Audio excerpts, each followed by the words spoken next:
Temos água, abrimos água. Pessoal, boa noite. Sejam todos bem-vindos à Casa Calundu. A gente hoje está aqui fechando com chave de ouro a última mesa desse dia 1º de agosto. Nós que estamos nos festejos da família Higia, abrimos o mês das palhas, o mês das pipocas. Não é à toa que temos nosso Deuburu ali já no sexto. Não é à toa que temos nossa mãe Nanã aqui junto da nossa mesa. E essa mesa eu acho que fala muito sobre a Casa Calundu, certamente fala muito sobre mim e certamente fala muito sobre o que nós precisamos e queremos fazer dentro da Flip, não só nessa edição, mas nas próximas. A gente sabe que as pautas dos povos de terreiro são importantes, mas nós queremos que ela não esteja mais na periferia dos grandes encontros. A gente topou vir para a Flip, mas a gente não topou colocar a pauta de terreiro, a pauta do racismo religioso, na periferia da discussão, na periferia do território, na periferia da programação. E aí eu tenho certeza que a Cláudia Alexandre e o Alexandre Comino nos potencializa, nos possibilita, não só a Casa Calundu, mas a gente trazer para a principal encruzilhada do Centro Histórico de Paraty, que é a Rua do Comércio com a Rua da Lapa, falar sobre Exu, sobre Pombogira, sobre Exu Mulher, sobre as nossas ancestralidades, sobre o Vodum em Kiss, o Orixá, sobre os nossos encantados.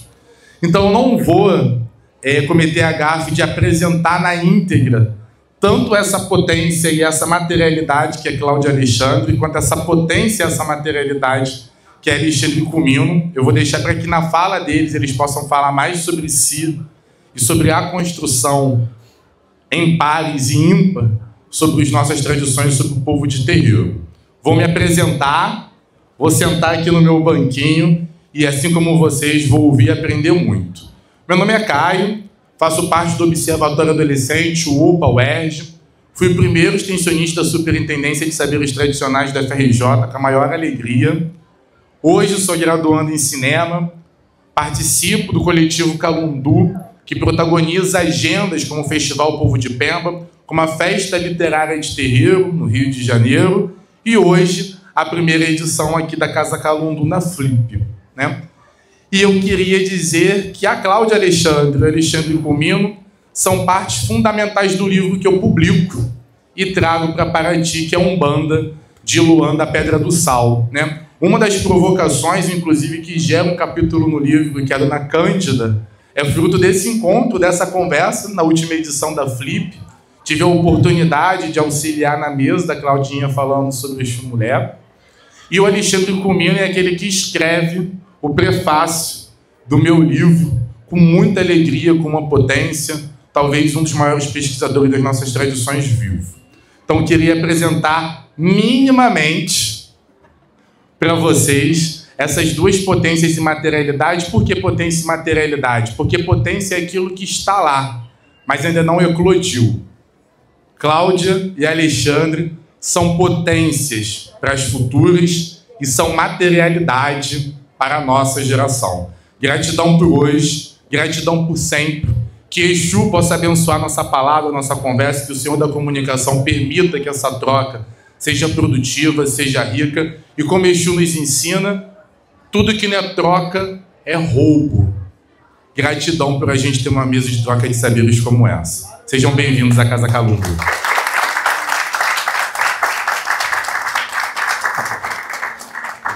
Pedindo aqui a licença de vocês, pedindo aqui a licença do meu irmão Alexandre Comino, vou passar aqui a palavra para minha irmã Claudinha, falar um pouquinho sobre si, falar um pouquinho sobre as suas obras e, na sequência, a gente poder ter essa troca de dúvidas, perguntas e provocações que eu tenho certeza que vai ser incrível. Claudinha, gratidão pela sua presença, a palavra é sua e que alegria Casa Calundu contar com a sua presença. Boa noite. Boa noite a todas as pessoas. Peço licença para entrar nesse espaço, nessa casa que já tem um nome provocador para mim, mas muito afetivo, é Calundu. Calundu vem dos falares bantus da África Central. É esse o primeiro grupo de escravizados trazido ao Brasil e diz muito desse início dessa casa, de memorizar os nossos ancestrais. Então eu peço licença a essa ancestralidade, peço a bênção a quem é de bênção, peço a bênção aí a Jo Brandão, que vem do Maranhão. Ela é a madrinha da minha filha, que está recolhida nesse momento. Daqui a pouco eu vou contar para vocês. Meu terreiro fica aqui em Taquari. E ela está nascendo para Nanã daqui a uma semana. Então eu já estou emocionada de entrar nesse espaço Calundu, de vir falar sobre a minha ancestralidade, a minha relação com a Umbanda, como eu tornei a minha religião um caminho para me reconhecer enquanto pessoa, enquanto mulher negra nesse lugar, nesse Brasil racista que escravizou meus ancestrais durante 300 anos ou mais, mas que um dia não imaginou que as mulheres negras sobreviveriam a tanta violência, nem homens e nem mulheres negras, mas principalmente mulheres negras, que é o início de tudo isso. Ele pediu para eu falar um pouquinho sobre mim, eu vou falar rapidamente. Eu sou paulistana, nasci numa família em que o meu pai era um militar, um funcionário público, se casou com a minha mãe, que era uma babá. Eles se conheceram nas Perdizes, meu pai era um festeiro, minha mãe também gostava de dançar, e eles se conheceram nesse bairro, e meu pai e minha mãe foram morar na periferia de São Paulo, na Zona Oeste. Ali tiveram 2 filhos, e o meu pai, desde sempre, um homem do axé e do candomblé. Eu não conheci outra religião. Aliás, eu conheci outras religiões na perspectiva de um terreiro. A minha casa tinha um assentamento de Obaluaí.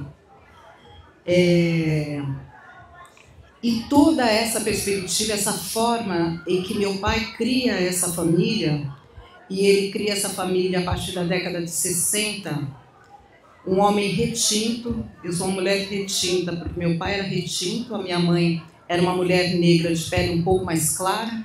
Eles tiveram esses 2 filhos, e meu pai, ele tinha essa ancestralidade muito presente, apesar de ser um militar.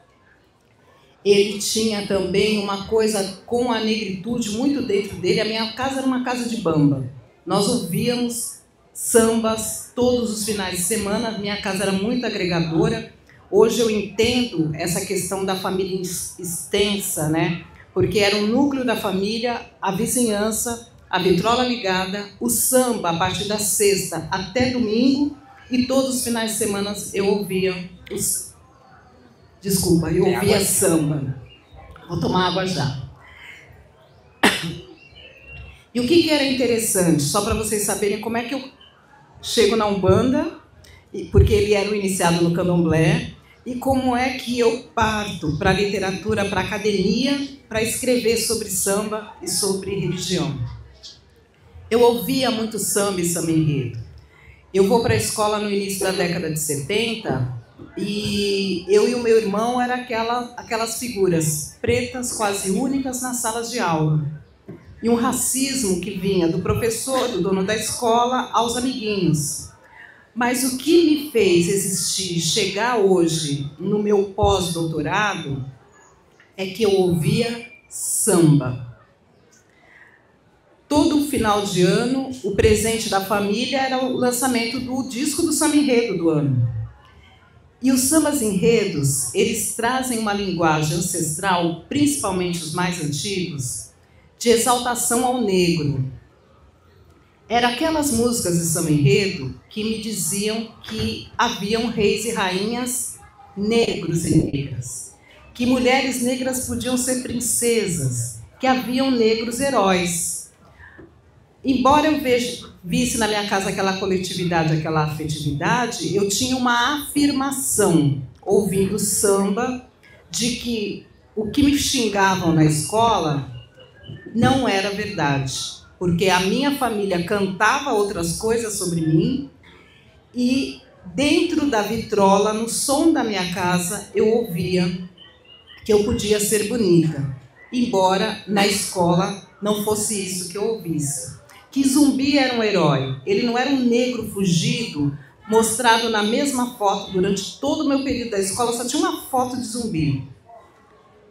Ou ele estava açoitado, ou ele ficava como se fosse um homem rural, né, das plantações ali, como um pária da sociedade, aquele que realmente ia contra aquele universo branco poderoso e que a gente tinha que ser subserviente. Gente, daqui a pouco vocês me corrigem. Subserviente. Opa, obrigada, saiu. E essa foi assim que eu me criei. Eu me criei no samba e no terreiro. Eles me deram a força para eu entender que eu tinha que combater coisas que falavam de mim e não era verdade. Falava do meu povo e não era verdade. Falava das mulheres negras e não era verdade. E aí eu vou para o jornalismo, eu sou jornalista. Parte da minha carreira eu faço no rádio em São Paulo, sou radialista, sou jornalista. E o meu primeiro emprego é num programa de rádio que tocava samba. O Homem Negro, referência do rádio em São Paulo, é que me dá o meu primeiro emprego. E a partir daí ele me apresenta o universo das escolas de samba e ele me ensina a escrever no rádio, falar no rádio, fazer reportagem, comentar. A primeira vez que eu comento um carnaval das escolas de samba de São Paulo, eu começo a falar emocionada, porque eu ouvi aquele homem que me formou, ele nos deixou em 2014, Evaristo Carvalho, o Papa do Samba, mas eu ouvi, eu era repórter dele, e um dia eu sentei na cadeira para narrar o carnaval, para comentar o carnaval. E eu me dei muito bem, mas eu me dei muito bem porque eu tive um mestre, eu tive uma mão, e era um homem negro. Então a perspectiva, tanto profissional quanto de axé, foi de pessoas negras. O primeiro mestre, meu pai, o primeiro Baluaê, meu pai, minha mãe, aquela família preta, depois me encaminha para esse lugar. E aí eu não tenho dúvidas de que foi orixá, que foi axé, que foi minha ancestralidade, que foi me guiando até eu chegar hoje. Como uma pós-doutora em antropologia, para continuar falando de samba, de religião e defendendo isso. Eu vou para a academia depois de 18 anos no rádio e trabalhando com rádio, TV e sempre carnaval e samba. Eu vou para a academia porque o jornalismo já tinha me dado a oportunidade de positivar o que eram as escolas de samba, que quando eu entro no jornalismo era coisa de preto, de marginal, bagunça, a imprensa não cobria, e quando eu vou para a grande redação, eu era apontada para ir cobrir carnaval. Não porque eu escrevia bem, falava bem, sabia bem. Ninguém queria ir cobrir carnaval. Era lugar de preto, manda a Cláudia. Mas aí eu me dei bem. Eu me dei bem porque o tempo foi passando e hoje a TV cobre carnaval. Os orixás estão na avenida. E aí eu levo o tema orixás e carnaval para a ciência da religião, faço mestrado, e aí resulta nesse livro, Orixás no Terreiro Sagrado do Samba, Exu e Ogum no Candomblé da Vai-Vai. E aí eu vou dizer que há uma relação muito estreita entre a religião e as manifestações das escolas de samba. As escolas de samba nascem dentro dos grandes casarões, das tias baianas, as tias baianas e as mulheres do candomblé dão proteção aos sambistas para que o samba se institucionalizasse e para que as escolas de samba surgissem. Esse é o primeiro trabalho.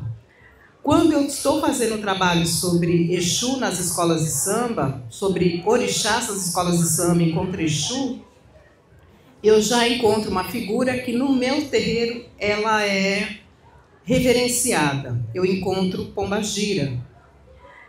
E encontro um babalorixá que cuidava da escola de samba Vai-Vai, que me fala, olha, Exu não anda sozinho, Claudinha. Tem Exu e Exua.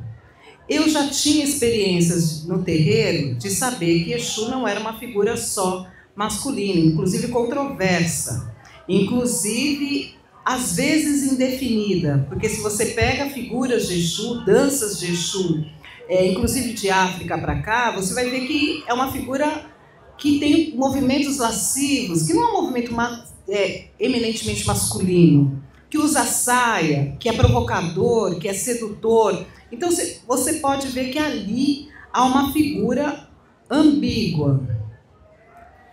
Quando eu tenho esse toque desse babalorixá, eu começo a elaborar as minhas experiências de terreiro, começo a perceber Exu, tem mistério aí. Vou para o doutorado, também em ciência da religião, e aí eu começo a elaborar, primeiramente, baseada numa discussão de que Exu não é diabo. Alexandre Comino já tinha produzido um livro impactante, porque ninguém teve coragem de realmente produzir na nossa literatura algo que na capa estivesse: Exu não é diabo. Exu is not Satan já é um movimento que vem de África. Dia 25 de dezembro, comunidades da África Ocidental, em especial, fazem um movimento para despertar o mundo sobre essa demonização de Exu. Quando eu vejo Exu no centro do racismo religioso, dos ataques aos terreiros, da demonização de nós, mulheres de terreiro, me importa muito saber quando começa essa demonização. Eu proponho essa pesquisa, e não é fácil uma mulher negra, um corpo negro dentro de uma academia, principalmente em nível de doutorado. Foram muitas violências que eu deixo para Exu Mulher responder. Porque depois da minha pesquisa, a pesquisa já sai premiada, depois disso eu já consigo uma editora, a editora Luanda, que publicou a dissertação, publica imediatamente Exu Mulher. Exu Mulher vai para um prêmio, é indicado por um prêmio. Primeiro é considerada a melhor pesquisa do programa, a despeito dos bicos e caretas que faziam os professores, a maioria padres católicos da PUC.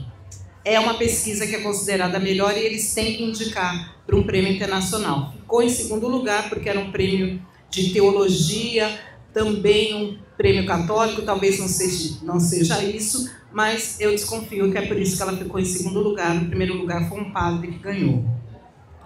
Depois de publicada, o livro é submetido ao prêmio Jabuti Acadêmico e passa por todas as etapas, e ele vence o prêmio Jabuti Acadêmico.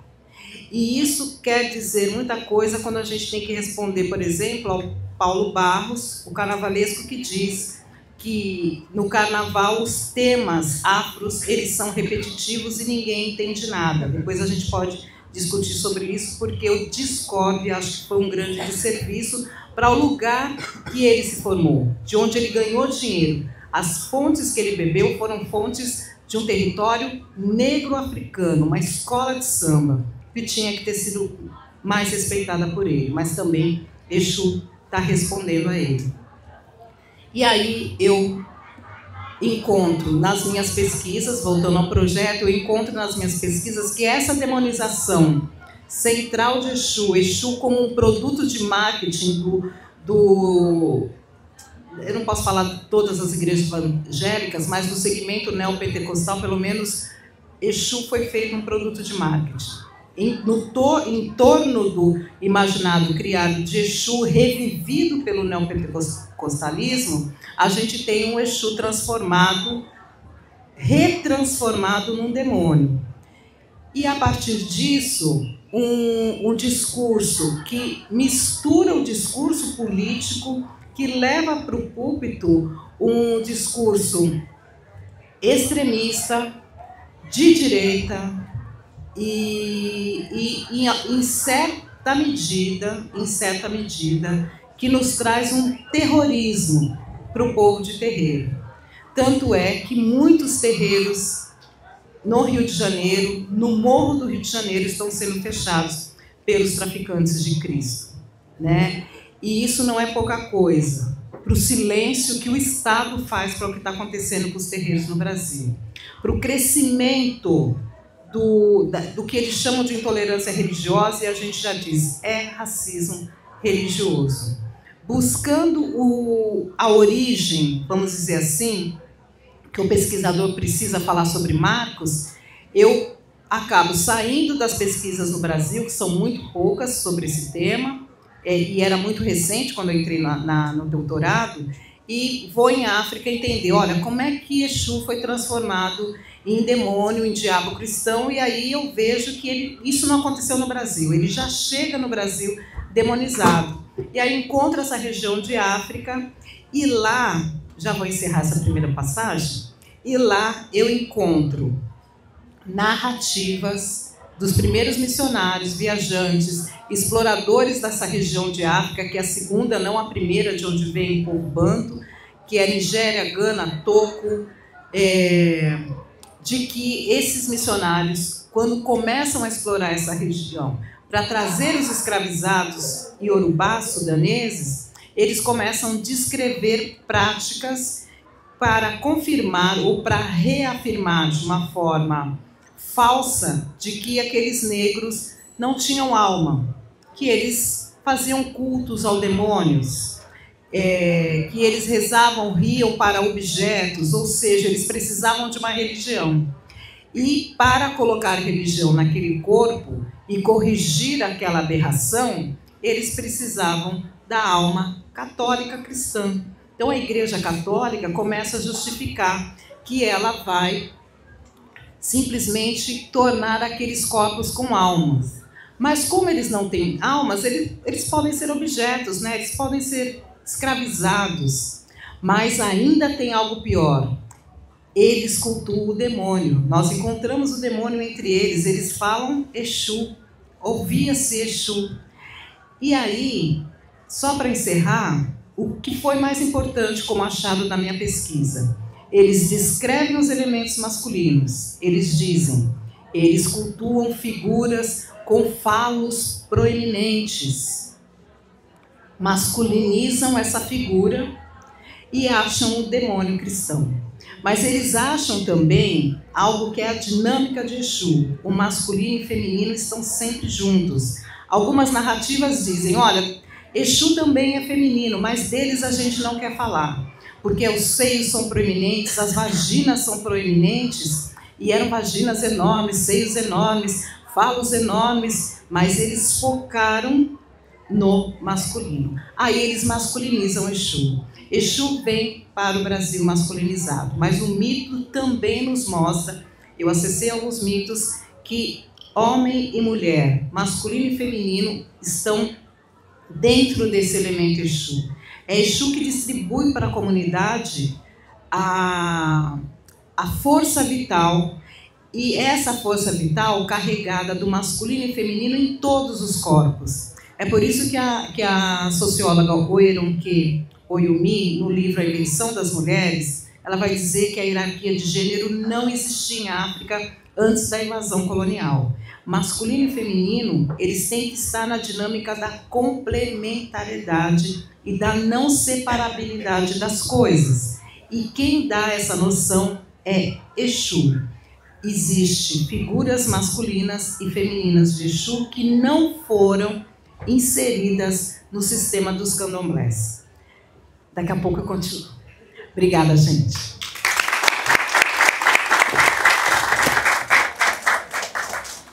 Ouvir a Claudinha é sempre um acalanto no coração e a esperança de um mundo melhor, né? Gratidão, Claudinha. A gente ainda vai continuar aqui nos nossos desenrolares desse novelo de lã. E eu quero aqui, já de imediato, passar a palavra para o Alexandre Comino, falar um pouquinho sobre si, falar um pouquinho sobre as suas obras, falar um pouquinho sobre a sua trajetória e depois a gente realizar essa encruzilhada aqui que a gente veio provocando e quer promover. Boa noite, Alexandre. Gratidão pela sua presença entre nós. Boa noite a todos. Alexandre, eu esqueci de dizer que o Alexandre Comino é um grande amigo, é um sacerdote de Umbanda que muito me ensinou, principalmente esse livro dele, A História da Umbanda, é uma das maiores pesquisas sobre a história da Umbanda no Brasil e é um farol para eu reconstruir a história da Umbanda na perspectiva da mulher, por isso, e mulheres negras. Obrigada, meu irmão. Sou apaixonada pela sua existência. Obrigada.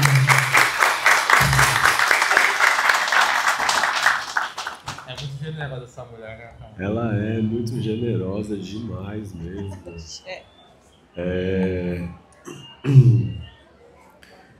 Eu me sinto muito privilegiado por ter a oportunidade de ter amigos assim tão queridos como você, minha irmã. E eu me sinto também muito privilegiado pelas portas que se abrem assim no meu caminho, na minha vida, e a maneira, né? A maneira como as portas se abrem, a maneira tão despretensiosa como as pessoas vão chegando na nossa vida, que foi o caso do Caio, né? Muito despretensioso, assim. Chegou uma mensagem, a gente começou a se achar interessante, o assunto do outro, né? Então, quando eu olho para isso, eu entendo que a gente já tem uma ligação que é espiritual, né? E eu entendo também que a espiritualidade, como uma força da natureza, porque existe uma maneira de pensar a espiritualidade como se fosse sempre os espíritos manipulando a gente, né? Um espírito e outro espírito, como se eles estivessem dizendo o que a gente tem que fazer, né?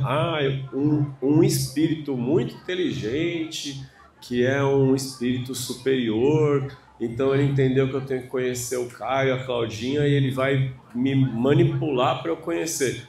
Eu creio que existe algo muito maior do que essa visão de que são espíritos ajudando a gente a decidir coisas, ou simplesmente, né, assumir aquilo que é o meu livre-arbítrio para dizer quem eu devo encontrar ou não. Então, eu compreendo que tem algo muito maior. Hoje, a gente tem condição de pensar num negócio que chama algoritmo, né? Antigamente, a gente não conseguia muito bem pensar o que é isso, né? Algoritmo é algo que leva em conta vários parâmetros, quem você é, onde você nasceu, como é que você vive, qual é a sua etnia, qual é a sua condição social, do que você gosta, do que você não gosta, quais são os seus amigos, o que é que você come, o que é que você bebe, o que é que você faz, e aí ele conecta, né? Quem são as pessoas que têm assim, que está no seu campo de interesse? Eu creio que a natureza, ela é um grande algoritmo, que nós não precisamos de um conselho kármico dos guardiões que estão decidindo o que é que a gente vai acontecer com a gente. A natureza, que ela em si é a manifestação da divindade e é uma manifestação da espiritualidade, ela tem esse saber, essa inteligência, como se fosse o grande algoritmo que entende quais são as conexões que devem acontecer, por onde elas vão acontecer e, por exemplo, como, quando e onde você nasceu. Por que é que você nasceu nessa cultura, nessa etnia, né? Então, a gente vem de um lugar, principalmente a espiritualidade brasileira, ela vem de um lugar que pensa o mundo espiritual de uma forma muito cartesiana e muito espírita mesmo, porque nós podemos nos identificar com a Umbanda, alguns de nós podem se identificar com a Encantaria, com a Jurema, com o Terecô e com muitas outras tradições afro-brasileiras, e mesmo algumas pessoas que se identificam com a Rosa Cruz ou com o xamanismo e com muitas outras tradições, mas quando começa a falar sobre espiritualidade é sempre a mesma história, é o karma, é a lei de ação e reação, o conselho kármico e esse olhar que tem espíritos ou pessoas como se fosse assim uma administração pública, né? Ou seja, é como o mundo de lá, ele é uma cópia desse aqui, só que lá as coisas funcionam e aqui as coisas não funcionam. Ou nesse olhar mais espírita, costuma dizer que o nosso mundo daqui é que é uma cópia do mundo de lá, que lá é o mundo perfeito e aqui é o mundo imperfeito, que é então, portanto, uma cópia. Mas essa ideia que o nosso mundo é uma cópia imperfeita do mundo de lá, isso já vem desde a construção de Platão, não é isso? Não é Platão, um filósofo grego, que ele traz o mundo das ideias. Ou seja, no mundo platônico tudo é perfeito, e aqui é uma cópia imperfeita do que tem lá. Logo, quando a gente observa o Espiritismo, ele é sempre apresentado como se fosse algo muito inédito, mas na verdade ele é uma reconstrução de antigos fragmentos ali da tradição ocidental, naquela construção ocidental, dentro desse parâmetro e desse entendimento de mundo da coisa religiosa. Porque no momento que Kardec traz isso, por mais que ele diga que não é religião, quando ele briga com a religião, ele está reproduzindo uma outra opção de religiosidade para as pessoas. E quando a gente chega aqui na nossa realidade, então é um desafio encontrar outros olhares. É um desafio a gente entender que há uma força maior, que é a própria natureza, ou que é a espiritualidade, que nos atravessa de uma maneira que muitas vezes nem é possível da gente explicar, que a gente fala que é mistério, né? Eu creio que a vida é mistério. Eu creio que esse mundo aqui é mistério. A gente tem várias maneiras de explicar esse mundo e é muito comum explicar que esse mundo aqui é uma escola e a gente está aqui para evoluir. Não é isso? Quem já ouviu isso? Que aqui é uma escola, a gente está aqui para evoluir e a gente passa muito tempo assim querendo evoluir. Mas quando eu quero evoluir, então eu parto do princípio que eu sou evoluído. E esse princípio de achar que eu sou evoluído é a mesma coisa de achar que eu sou pecador. É só uma nova palavra. Então, uma tradição religiosa católica que ensinava que todos nascem em pecado, faz crer que todo mundo é pecador, e aí para você deixar de ser pecador, então você vai seguir o que é que aquela religião que inventou que você é pecador, ou seja, ela criou um problema para poder te vender a solução. Então você vai lá bater na porta dela para dizer: o que eu faço para deixar de ser pecador?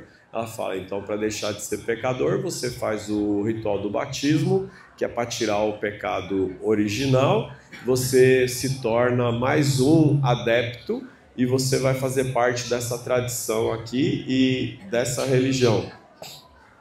Então, essa leitura de mundo, ela é extremamente política, porque as intenções dessa instituição romana,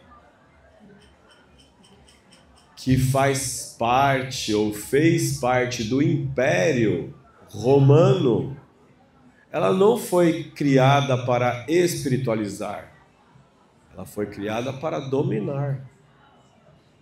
E essa é a grande confusão, porque quando nós olhamos para Yahshua, aquele judeu marginal da periferia, então a origem é uma origem de um ser humano que teve uma espiritualidade muito forte, e isso é o que nos toca.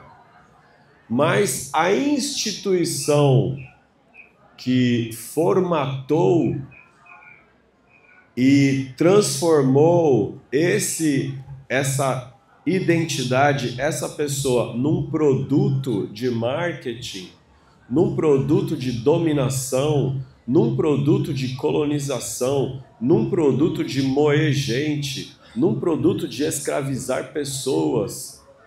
Então, isso é de uma intenção politicamente pensada, desde a ideia do pecado original, a ideia do diabo, a ideia do inferno, a ideia do pecado, para nós nos sentirmos todos pecadores, que mesmo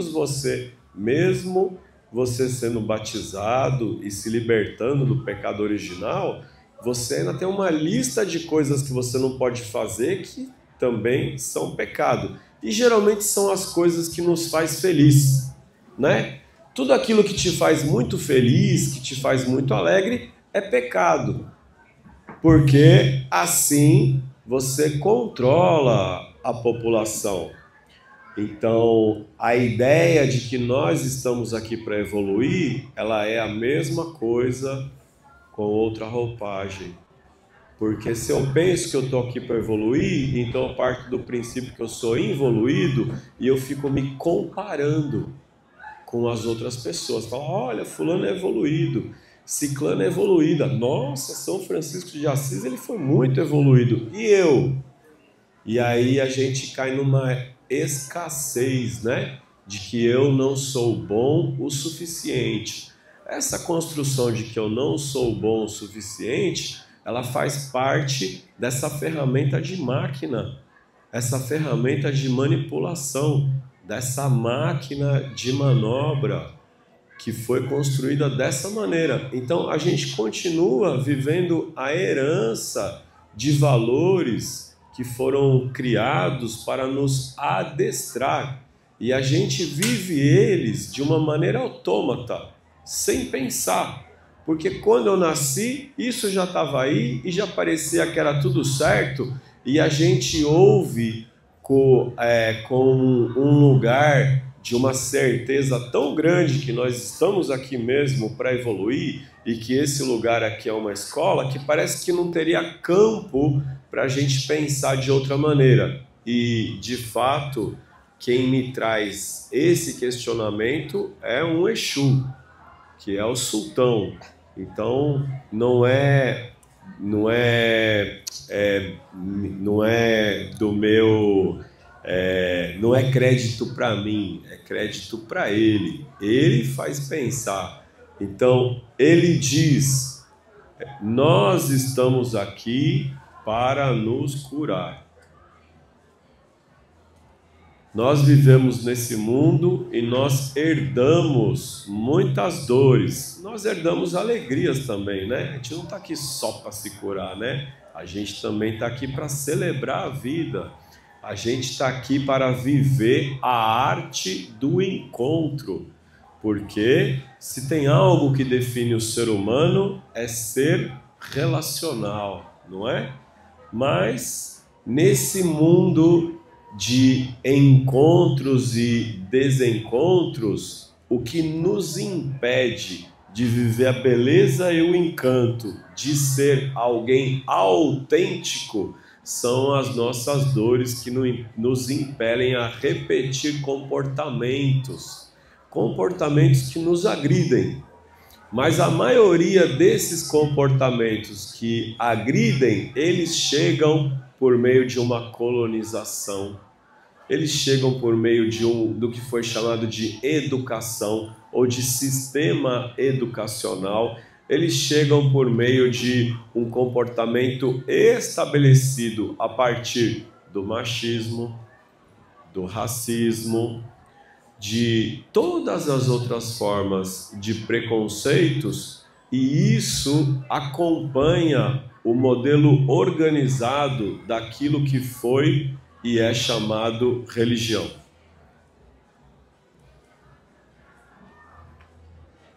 Porque quando a gente olha para as tradições africanas, nós também estamos falando de povos originários da África.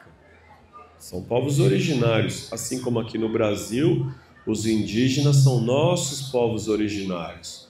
Então, quando a gente fala das tradições espirituais, da ancestralidade africana, estamos falando de povos originários.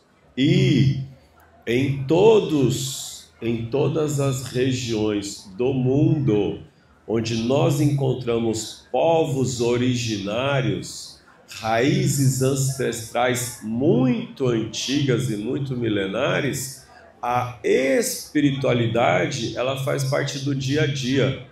Ela não é uma coisa como uma religião, que você fala, qual é a sua religião? Tem religião? Não tem religião? A espiritualidade faz parte daquilo que nós somos. Então, quando eu olho para os povos originários de África, eu estou olhando para uma espiritualidade intrínseca ao ser humano, inseparável dele e que não cabe no modelo do que nós aprendemos a descrever como religião. Quando eu olho os povos originários, os indígenas aqui no Brasil, então essa espiritualidade, ela não cabe no modelo religião, ela é muito maior. Agora, alguém pode pegar uma espiritualidade brasileira, por exemplo, a gente tem aqui na Amazônia, na região da Amazônia, tem uma espiritualidade fundamentada na consagração da ayahuasca. É possível você olhar essa espiritualidade e transformá-la em religião. É o que foi feito com o Santo Daime. Organizou-se em religião. Agora, quando eu penso Umbanda no Brasil, eu preciso pensar religião. Por quê? Porque eu preciso pensar templo, licença de funcionamento, eu tenho que pensar estatuto, cartório, alvará, corpo de bombeiro, eu tenho que pensar em uma estrutura. Então, mesmo que eu queira viver uma espiritualidade muito pura, no momento que eu pensar comunidade, isso já se torna religião na coisa pública.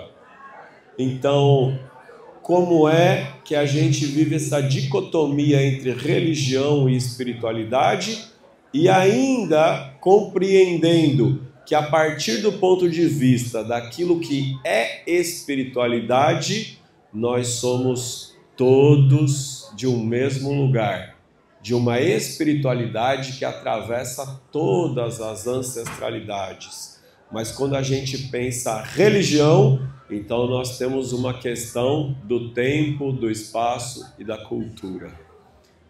Eu sou Alexandre Cumino, eu venho por parte da minha mãe, de uma família que a minha avó, mãe da minha mãe, ela foi umbandista em Santos, de uma família santista, e ela teve que sair do terreiro de Umbanda, a minha avó, com o meu avô e a minha família, porque a minha avó sofreu uma situação de assédio dentro do terreiro. Isso foi o que a minha mãe me contou. Então o meu avô falou que nunca mais ele ia voltar para a religião afro-brasileira, e a minha avó, médio de incorporação, atuante, feita, preparada. Como é que você fala não, vai desver o que você viu, ou vai deixar de sentir o que sentiu, ou deixar de crer naquilo que não é uma questão de crença, aquilo que é a sua verdade, que é ter uma relação com outro mundo, com uma espiritualidade, com inteligências, consciências. Por isso a minha avó, ela continuou incorporando em casa as entidades de Umbanda, mas ela desencarnou, eu era muito criança, eu tinha 3 anos. Então a minha mãe, com medo de procurar Umbanda, foi para o Espiritismo. E aí, uma vez no Espiritismo, foi o que minha mãe me apresentou. Mas em 1995, aos 21 anos de idade, um homem negro que pegava papel na rua, seu Expedito, ele me revelou para mim que eu tinha um caboclo e uma criança, que ele estava vendo na clarividência dele, e que eu ainda não sabia que eu sou Umbanda e que eu deveria procurar Umbanda. Então, a partir de 1995, eu tomo os primeiros contatos com a Umbanda, e já nesse ano começo com um grupo familiar a organizar um terreiro, e por não conhecer nada de Umbanda, e no meu grupo ninguém conhecia, não tínhamos nem mãe de santo nem pai de santo, nós conhecemos o meu amigo, meu irmão, meu mestre saudoso, Rubens Saraceni, que nos apadrinhou, nos orientou, nos preparou, e por 25 anos foi meu irmão, meu amigo, meu mestre, com quem eu estudei, com quem eu me preparei para o sacerdócio, para a teologia. Ele que trouxe a literatura psicografada para a Umbanda, publicou mais de 50 títulos de Umbanda, criou o curso livre de teologia de Umbanda Sagrada, criou o curso de sacerdócio de Umbanda Sagrada, idealizou a Escola de Desenvolvimento Mediúnico de Incorporação, criou o conceito de colégio de Umbanda, ou de templo, escola de Umbanda, e eu vivi esse modelo por muitos anos, fui dirigente espiritual atuante com terreiro aberto por 25 anos, por amparo e força do Rubens Saraceni e do fundador da editora Madras, Wagner Veneziani. Então eu também começo a publicar os meus escritos a partir de 2004. Hoje são 12 livros publicados, ou 13, eu me confundo sempre também, 13, e entre eles eu tenho o privilégio de ter recebido da espiritualidade a ideia de colocar esse nome Exu não é diabo, e também a espiritualidade que me inspirou o nome de um livro, a Pombagira, a deusa, mulher igual a você, assim como de alguma maneira eu fui preparado para estudar e colocar em livro esse conteúdo que se chama História da Umbanda, incorporação não é possessão. Então eu tenho assim uma gratidão muito grande pela espiritualidade, por de alguma forma me entender fazendo parte de um movimento para um mundo melhor. E eu entendo a importância de todas as ações afirmativas, de todas as ações públicas e das ações de movimentação política, mas de maneira muito pessoal, de maneira muito íntima. Eu creio que a mudança do mundo, ela começa dentro da gente e a partir de uma espiritualidade. Eu penso dessa maneira. E eu gostaria também de oferecer...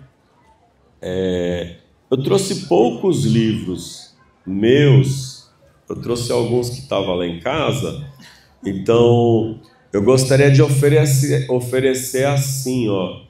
Quem comprar o livro Exu Mulher da Claudinha, ou quem comprar o livro do samba da Claudinha, vai ganhar um livro meu, que é O Exu Não é Diabo, ou o livro da Pombagira, A Deusa. Quem comprar um livro do Caio, né, Umbanda da Pedra de Sal, pode escolher um livro Médium Incorporação não é Possessão.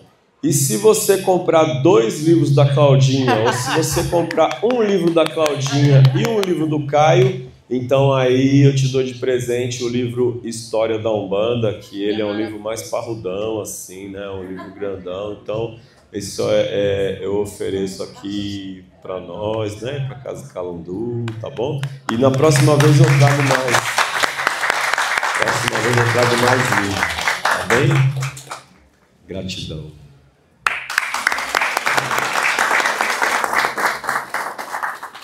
O Comino, quando chegou, ele falou assim: eu trouxe poucos livros, vou distribuir. Eu falei, cara, como é que eu vou resolver isso? Mas aí ele tirou, resolve da melhor forma possível. Gratidão, Comino.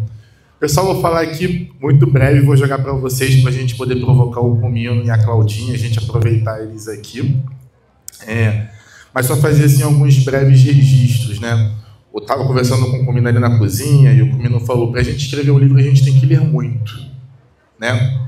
E que bom que eu tive Cláudio Alexandre Comino para ler, né? Que bom que eu tive essas referências. O livro Umbanda de Luanda Pedra do Sal tem a referência bibliográfica, Claudinha está lá, Comino está lá algumas vezes, inclusive. Comino, inclusive, escreve o prefácio do nosso livro de forma brilhante. E aí fazer esse paralelo aqui entre a Claudinha e o Comino. A Claudinha é de Nagovodunce, falei correto? O Rubens, o Umbanda, sim, mas vem dessa tradição Nagovodunce. O Alexandre Comino, que é esse pilar, esse herdeiro do entendimento de Umbanda sagrada, muito construído ali a mãos, com o Rubens Saraceni. Eu, inclusive, trabalho com o Seu Meia-Noite, que é um livro que o Rubens Saraceni escreveu de forma brilhante, brilhante. E hoje eu toco uma macumba que é diferente da macumba lá do Comino, acho que é um pouco diferente da macumba lá da mãe Cláudia. Quem escreve a introdução do livro é a mãe Cissa, do Molocô lá de Volta Redonda. Quem escreve o pós-fácil é a Babá Ivani, que é de Ifá, mas que também teve sua trajetória passando pelo Molocô.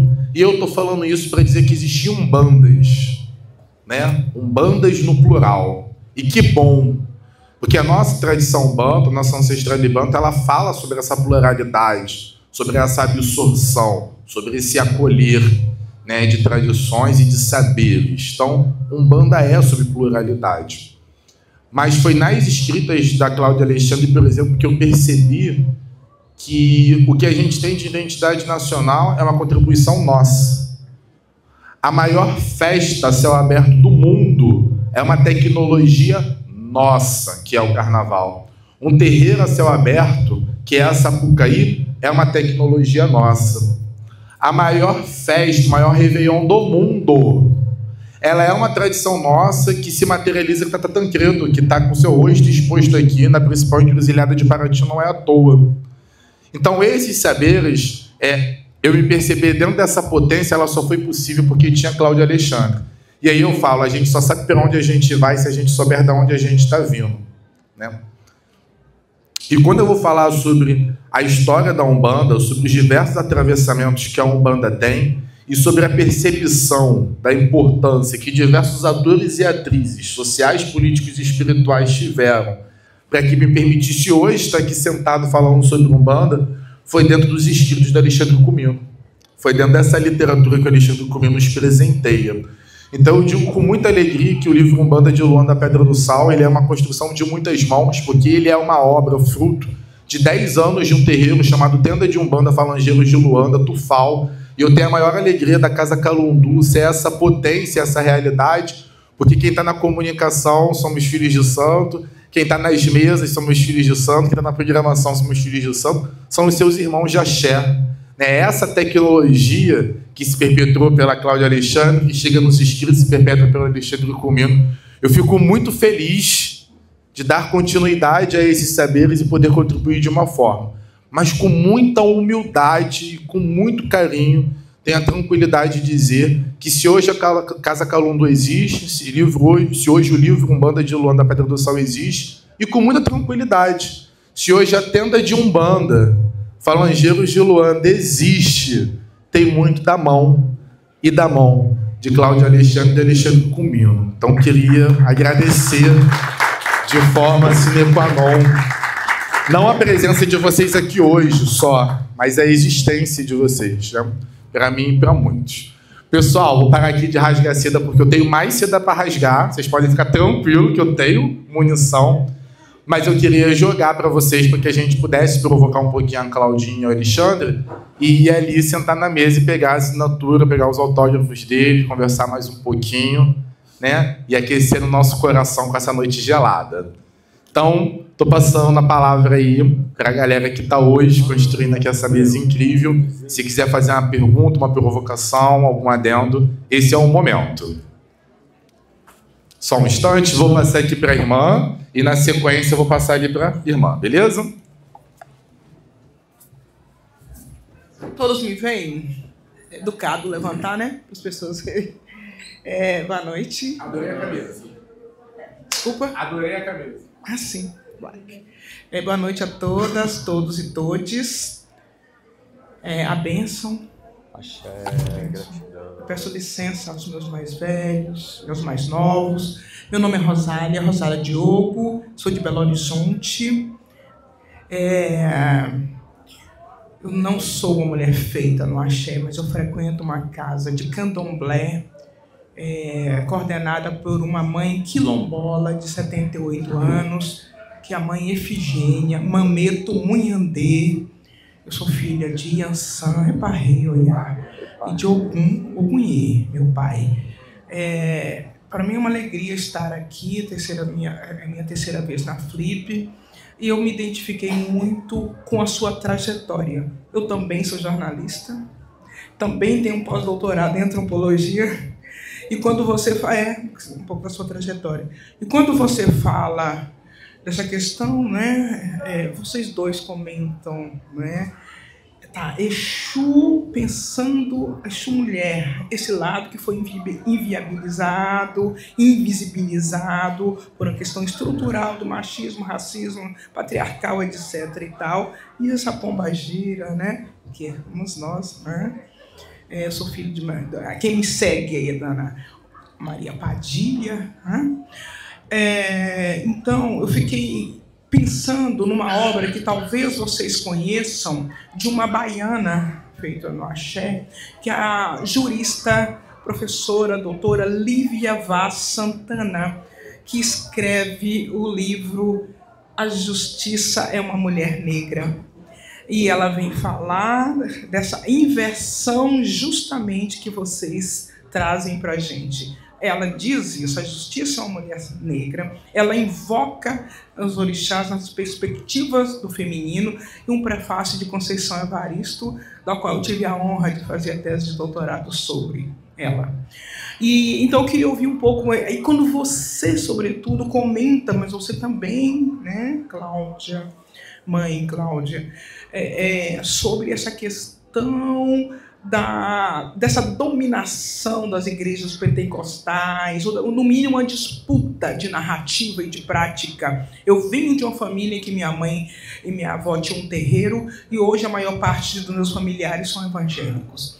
E aí eu ouço muita crítica em relação a isso, inclusive no filme de um paulistano, Geraldo, no livro, na música do Geraldo Filme, né, o paulistano, que é cantado pela Virgínia Rodrigues, da Bahia, né? Que ela vem dizendo que hoje o terreiro tem mais brancos do que etc. Mas ela eles estão fazendo uma crítica em relação a essas dominações, não só, né, na questão do terreiro, essas imposições nas disputas. Então eu queria ouvir um pouco mais de vocês sobre essa disputa de narrativa e de prática das igrejas pentecostais, neopentecostais, com essa questão nossa, dessa nossa espiritualidade, dessa nossa ancestralidade, enfim, que para mim é mais uma estratégia, de fato, de dominação, que é o sistema tentando perpetuar, né? Não basta a Igreja Católica, mas também essa. Me desculpa se eu me estendi. Quem é para? Obrigada. Irmãos, vou coletar a pergunta da irmã, vou abrir mais uma, vou pegar 3 provocações e aí vou trazer para o Claudinho e para o Alexandre responder, até para vocês poderem aproveitar ainda ele, para a gente não avançar muito no horário, tá bom? Então, mais uma pessoa, então você, e aí eu devolvo aqui para a mesa para poder fazer esse bate-bola, tá bom? Com licença. Tem que me levantar? Boa noite, né? Benção aqui, mãe Cláudia, sua benção também, tá? Eu gostaria de fazer, entender um pouco mais, né? Porque assim, vocês explicam, a minha pergunta vai diretamente a ele, porque ele fala muito dessa coisa de espiritualidade, né? E eu gostaria de entender. Desculpe assim a minha falta de... Eu tenho uma falta de entendimento, na verdade, sobre cursos que... Eu tenho um tempão que eu queria uma pessoa que tivesse assim, a propriedade da fala de me explicar e de responder essa pergunta. Eu vim de uma família... Eu sou de uma família de pessoas pretas, né, remanescentes de um quilombo que fica no estado do Rio de Janeiro. A minha família, eles praticavam a espiritualidade sem... Ai, como é que eu vou explicar? Eles praticavam a espiritualidade sem entender, porque a minha mãe era rezadeira, minha avó era rezadeira, parteira. A minha mãe é uma mulher... Foi assim, a minha avó teve 18 filhos, era uma família muito grande. Então, a minha mãe era o rabo do foguete, tipo, a última. Então, eu não tenho tias e tios mais vivos que eu possa colher mais informações sobre, né? Então, eu penso assim, a espiritualidade é uma coisa que já... Acho que vem com eles, né, da ancestralidade. Só que a minha avó praticava, entendia de ervas, entendia muito bem, por sinal, de ervas e curandeirismo, e fazia parte, era analfabeta, não sabia ler, escrever nada. E hoje em dia eu vejo cursos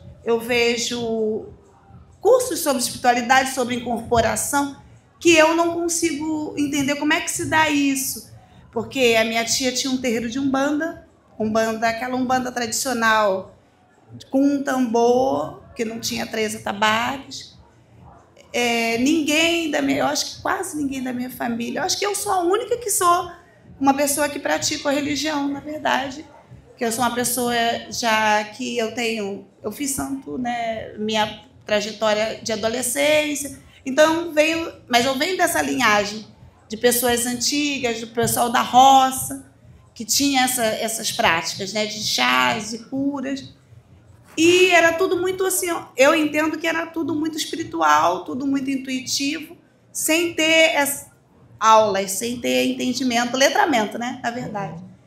E eu também tenho esse lado espiritual, assim. Meu marido às vezes até fala, cuidado que quando a preta fala, eu não aprendi em livros, eu leio um pouco, ele lê mais, por ele ser professor, mas eu tenho uma curiosidade, entendimento das coisas, mas eu nunca estudei, nunca fiz curso de espiritualidade, nunca tive oportunidade, eu me interesso, mas eu nunca procurei.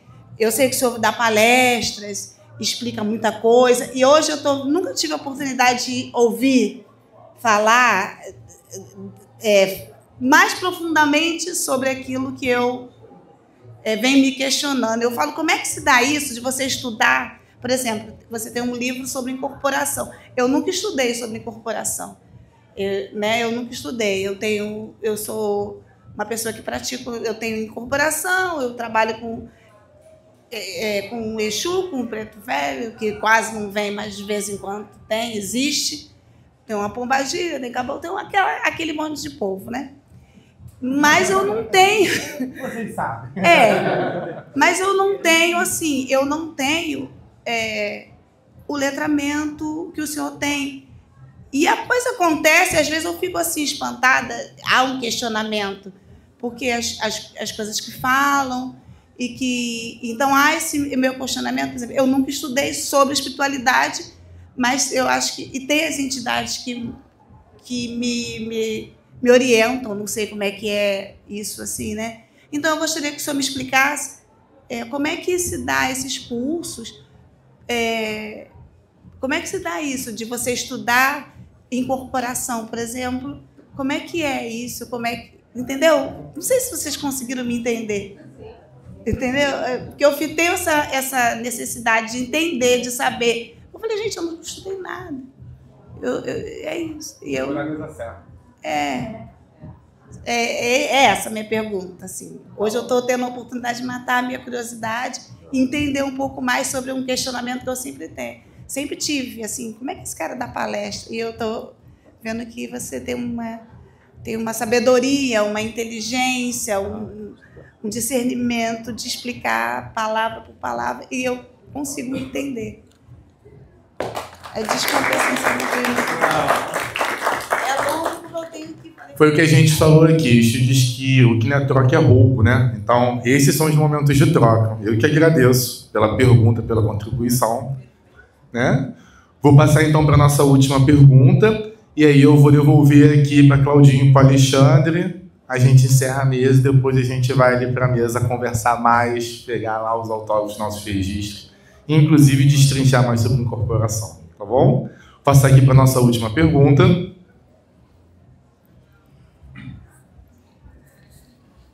Licença, vou ficar de costa para vocês. Boa noite. Para mim, esse momento está sendo muito interessante, extremamente interessante. Meu nome é Adalto Moraes, sou professor universitário aposentado, lecionei por 14 anos na universidade e sou formado, sou especialista em contabilidade e auditoria.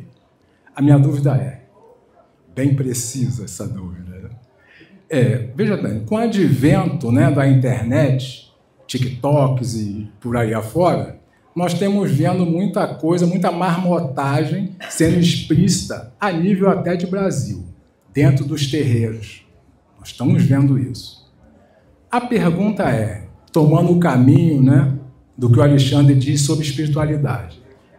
A espiritualidade está em nós. Nós nem sabemos qual é o tempo. Eu acho que é uma espiritualidade sem tempo, porque ela permanece. A pergunta é, nesses lugares que nós vemos a marmota explícita, a espiritualidade está ali ou é só teatro? Essa é a pergunta.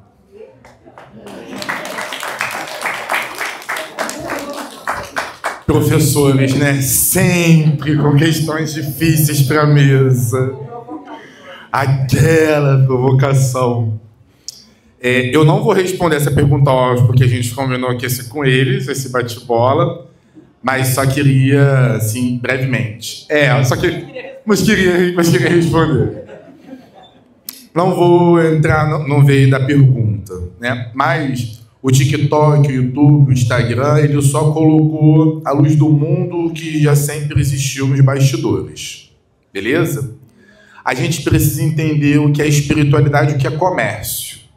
Seja o comércio do rios, da curtida, né? do viralizar e que isso monetiza, quanto a gente pegar supostos fundamentos, supostos saberes, né, e transformar isso também numa fonte de renda.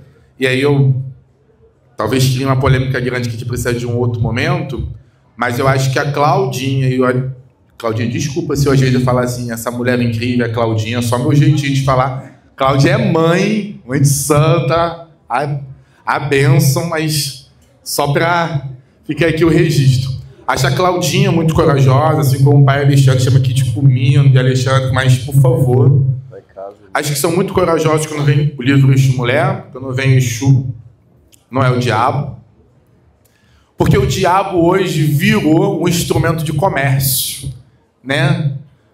Quando o diabo vira a figura que rege uma tradição, que rege um terreiro, quando uma comunidade se junta para cultuar o diabo, da onde que veio o diabo? Né? Da onde que veio essa figura? Esse entendimento desse ser, né? Ele não nasceu nas nossas tradições, a gente não conhece ele não faz parte dos nossos saberes, né? A gente não tem assentamento para ele, a gente não tem ebó para ele, a gente não dá ossé para ele. Ele não faz parte dos nossos saberes. Então, só fazer o paralelo de como o diabo, que não é Exu, mas muitas vezes é ensinado que porque dá dinheiro para alguém, são os mesmos que faziam uso do TikTok e do Instagram para viralizar, para ganhar dinheiro e explora a marmotagem. Não estou condenando a internet, o TikTok e o Instagram como instrumentos também de replicação dos nossos saberes. Mas estou colocando ele como instrumentos de monetização, como instrumentos de renda, assim como Exu nas últimas décadas, em especial nos últimos anos, tem tomado essa proporção. Então, não é respondendo a pergunta, mas queria dizer que para alguns o TikTok e o Instagram, o diabo cumpre a mesma função, né? É uma fonte de renda, marginalizando, criminalizando, endemonizando as nossas tradições. Tá? Vou passar aqui, então, para a Claudinha e para o Alexandre responder essas provocações. Tá? Vou passar aqui para a Claudinha, vou passar para o Alexandre e a gente vai para as falas finais. Gratidão, inclusive, irmão, pelas provocações, uma melhor do que a outra. É sempre bom participar num espaço que a gente está aqui até agora, com o salão cheio, todo mundo com o olhinho brilhando, esperando a resposta às provocações que foram feitas. Gratidão, que o Exu me permita outros encontros como esse. Claudinha. Ai, quanto tempo a gente tem? Posso dar... Pode dar o tempo. Quanto tempo que eu tenho para responder para ela? 5. Tá. 5 a 22.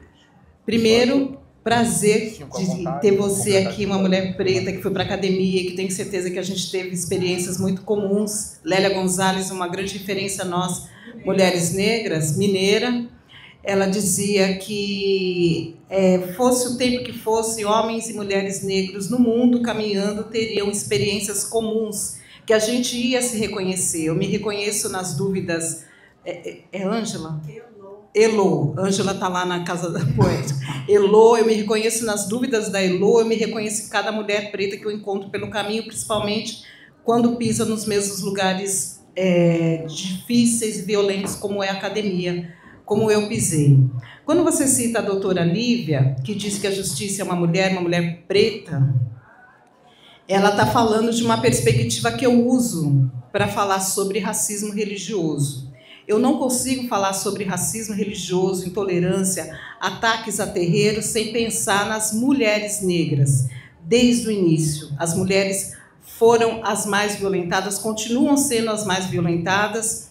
Eu tenho uma dupla pertença, na verdade uma pertença única das tradições de matrizes africanas, e a Umbanda é uma das religiões mais femininas que a gente tem no campo religioso afro-brasileiro.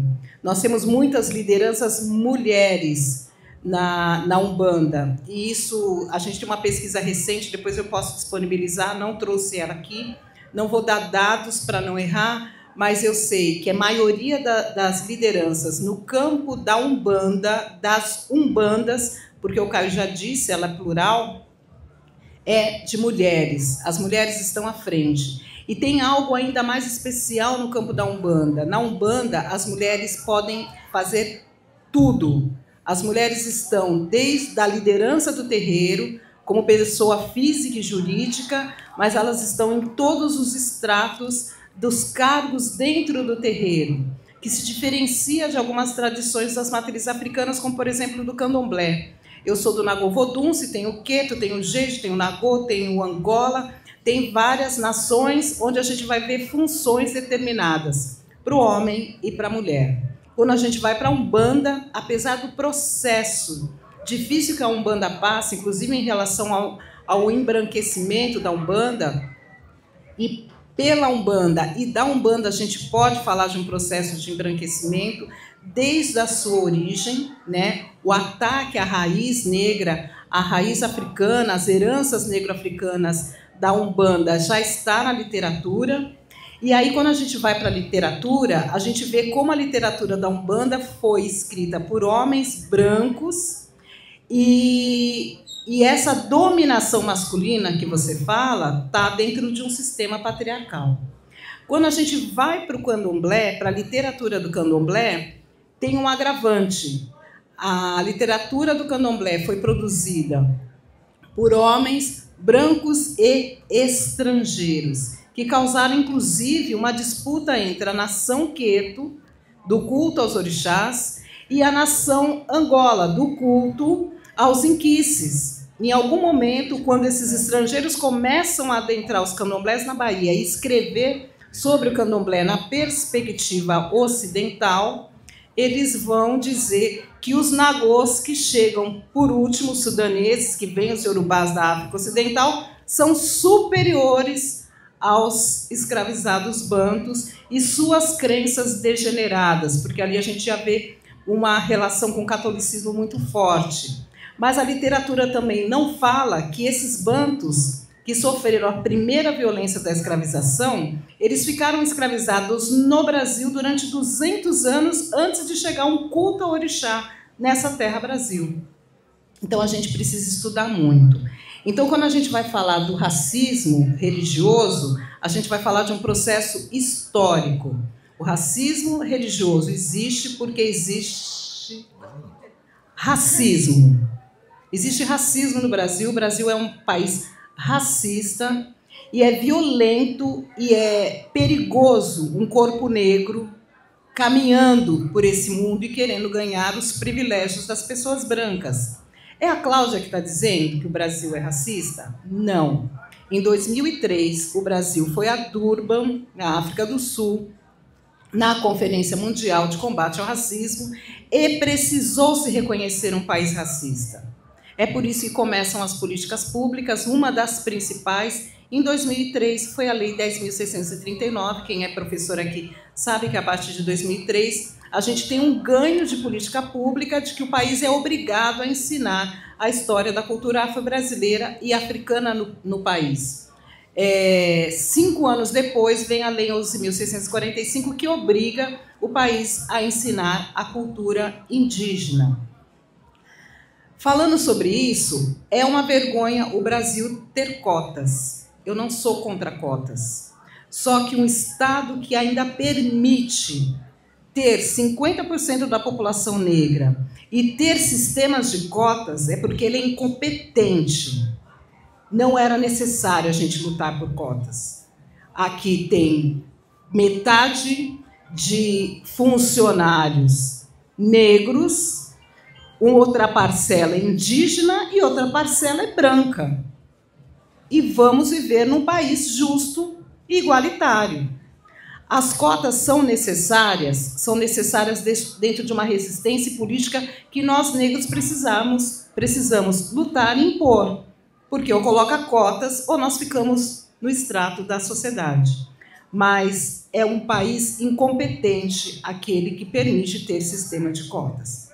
Ele não consegue combater nenhum tipo de racismo, que racismo, eu digo, o racismo é um polvo cheio de tentáculos e pernas, porque você vai encontrar o racismo na literatura, o racismo educacional, o racismo patrimonial, o racismo de gênero, racismo obstétrico. Mulheres pretas são violentadas a cada hora por obstetras no momento do seu parto, de parir uma criança que ela não sabe quanto tempo vai sobreviver num país violento que mata crianças, jovens negros e estupra de uma forma que não chega para nós, meninas negras nesse país. Então é por isso que eu digo, o Brasil é um país racista. Comino, manda abraço. Gratidão, gratidão. Minha irmã queria só fazer uma observação sobre a questão da igreja evangélica, né? Para reafirmar a questão de dominação e de poder. Eu tenho a honra, sim, de conhecer a mãe Adelaide Scritori, que é da Fundação Cacique Cobra Coral, e a mãe Adelaide, ela me contou que ela conheceu o terreiro em que o Edir Macedo trabalhava como um médium de umbanda num terreiro, né? Antes dele abrir a igreja. E ela conta o processo pelo qual ele foi convidado a se retirar do terreiro. E aí depois, quando ele abre a igreja dele universal do Reino de Deus, então essa igreja é a que vem com a maior voracidade em relação à demonização das entidades da nossa cultura afro-brasileira, em especial os orixás, entre eles o Exu, e também as entidades de Umbanda, que são os caboclos, os pretos velhos, assim, né?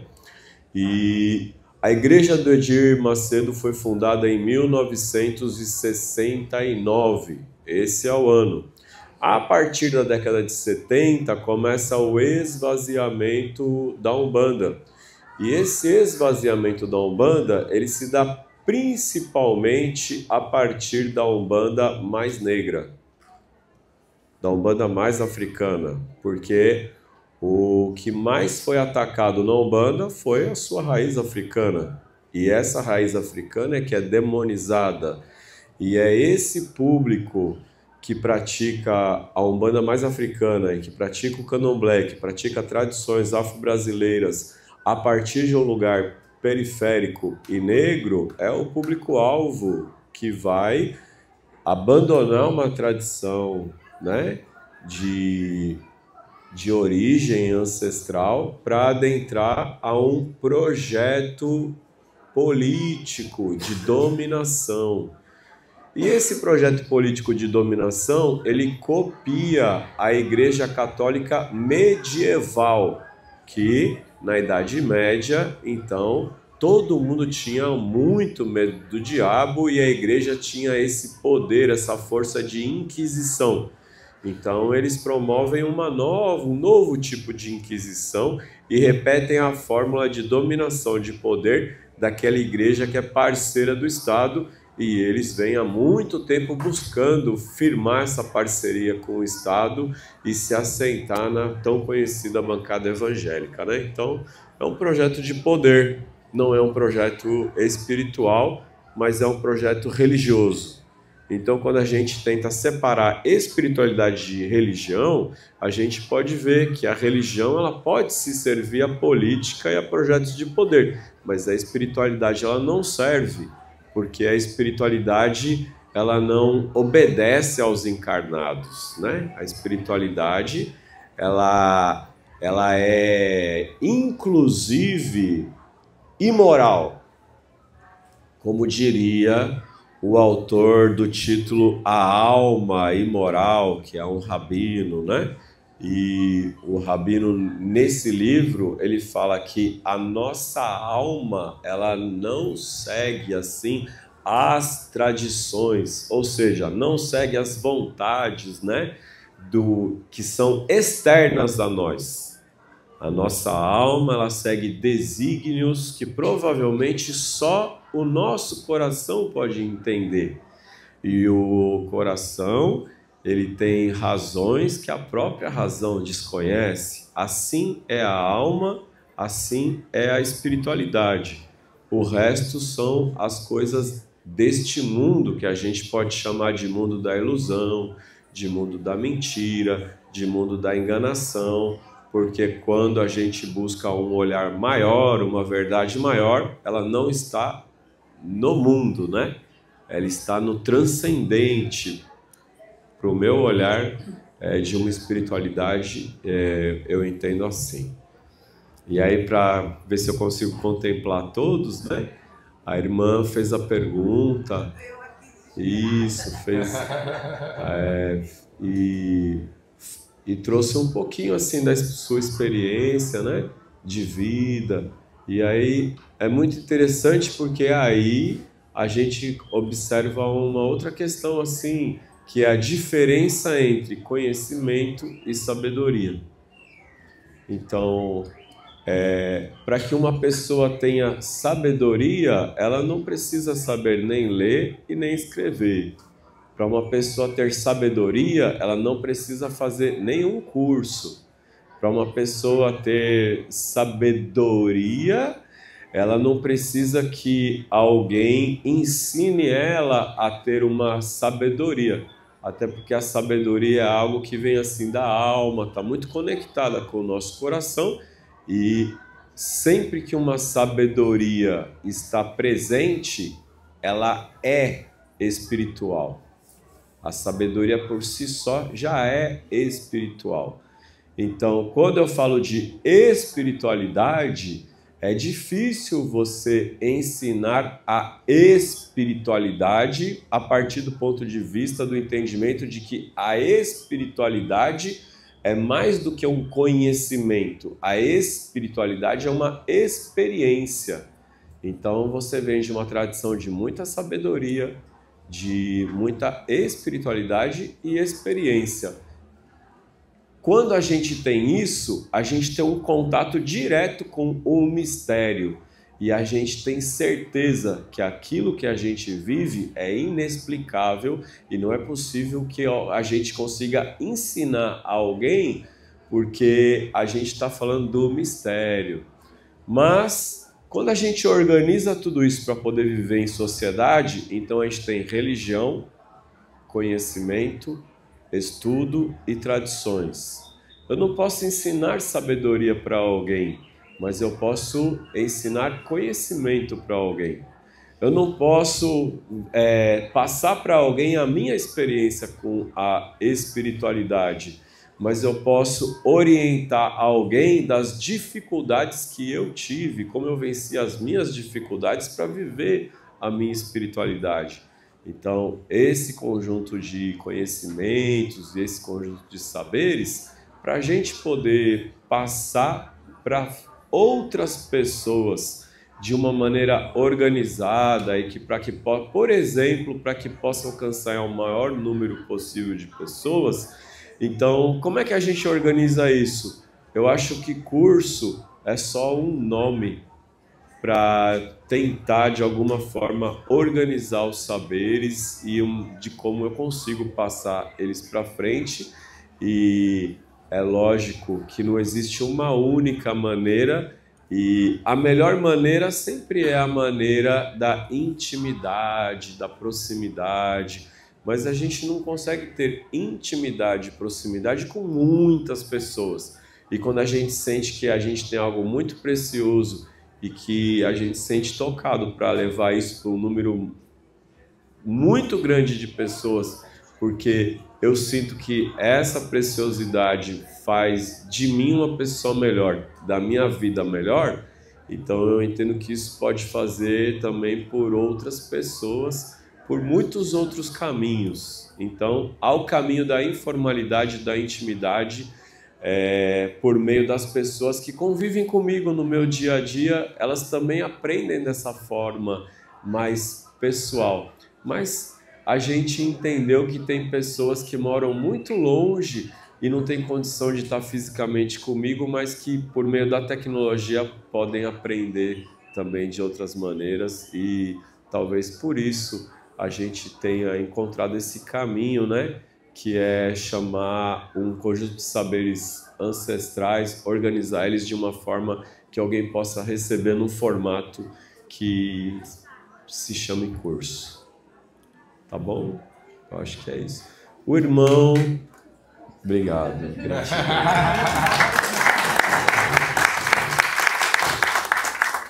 O irmão me falou sobre a questão do TikTok, assim, e como é que chama o termo?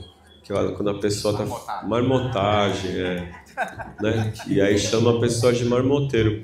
É muito curioso, porque às vezes o que para uma pessoa é marmotagem pode ser que para outra não é.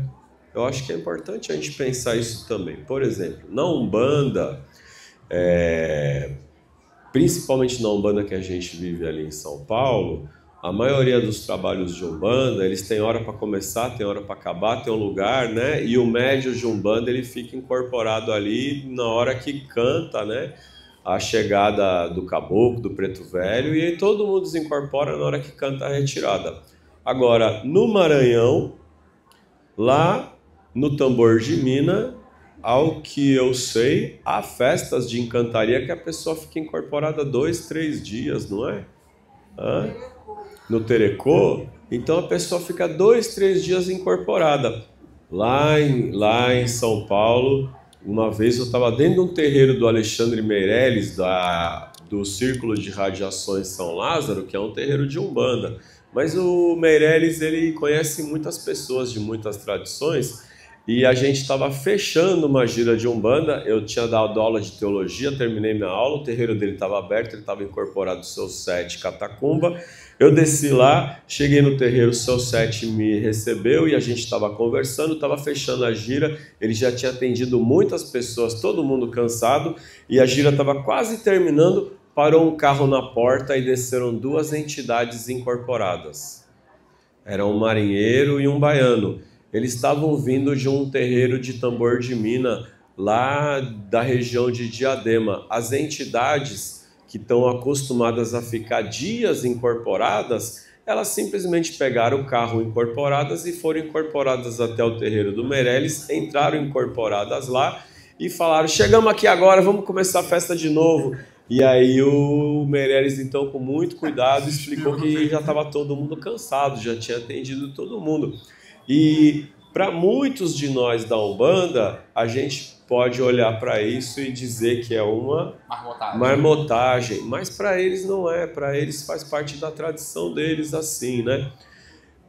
Talvez Então, tem coisas que parecem esquisito para uma pessoa, mas para outra é natural. Então, aí o que pode parecer marmotagem para um, para o outro não é. Por isso eu acho esse termo marmotagem muito perigoso, esse termo marmotagem, né? Agora, existem outras questões, como, por exemplo, fazer o mal, prejudicar o próximo. Eu acho que deve ser considerado marmotagem, a gente deveria considerar, quando a pessoa prejudica o próximo, quando ela faz o mal, quando faz alguma coisa assim, né? Então, quanto a isso, a gente sabe que existe, né? Existem pessoas que estão assim, com alguma doença da alma, né? Às vezes a pessoa tem uma doença da alma e ela não consegue entender as próprias dores dela diante da vida. E é por causa disso que às vezes a gente pode ter um sentimento de raiva, de ódio, de revolta, de se vingar contra alguém. E a pessoa vai buscar então uma força além dela para ajudar ela a fazer esse intento, porque ela está doente da alma e está numa cegueira espiritual de não conseguir ver que o desejar o mal para o outro é a mesma coisa que tomar veneno, esperando que o outro é que vá morrer. E a sua pergunta foi sobre a espiritualidade. E eu gostaria de dizer que da maneira como eu aprendo com a espiritualidade, que a espiritualidade ela está em todos os lugares, meu irmão. Até dentro da igreja evangélica, mesmo quando o pastor está falando mal da gente, atacando a gente, tem uma espiritualidade lá, porque tem gente que ama aquelas pessoas e está esperando sempre uma oportunidade de inspirar, de mudar o padrão, de mudar a ideia. Então, mesmo onde as pessoas dizem que tem marmotagem e até onde tem a intenção de prejudicar, tem espiritualidade. Porque tem sempre quem te ama, né?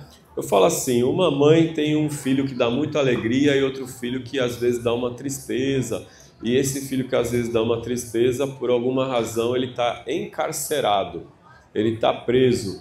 A mãe ama igual os dois filhos. Assim é a espiritualidade, que não abandona nem o filho que dá alegria e nem aquele filho que parece que dá tristeza. Porque no nosso entender é um que dá alegria e outro que dá tristeza. Mas se a gente conseguisse ver mesmo o ser humano numa profundidade maior, nós entenderíamos por que que esse ser humano tem desafios diferentes daquele, mas num olhar grandioso mesmo, a gente não iria mais comparar esse com aquele e a gente não iria mais achar que um é melhor do que o outro, porque cada alma, cada espírito e cada ser humano, ele tem desafios particulares para vencer e às vezes tem as próprias a própria dificuldade de se entender, né? Quem eu sou? O que eu estou fazendo aqui? Da onde eu vou? Por que é que eu nasci?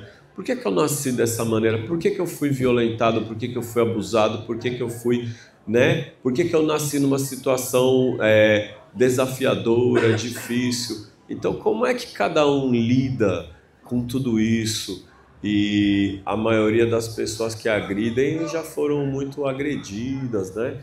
Não justifica e também não faz diminuir nenhuma agressão, mas porque a questão não é de julgamento, mas de entendimento. Como é que a gente pode entender?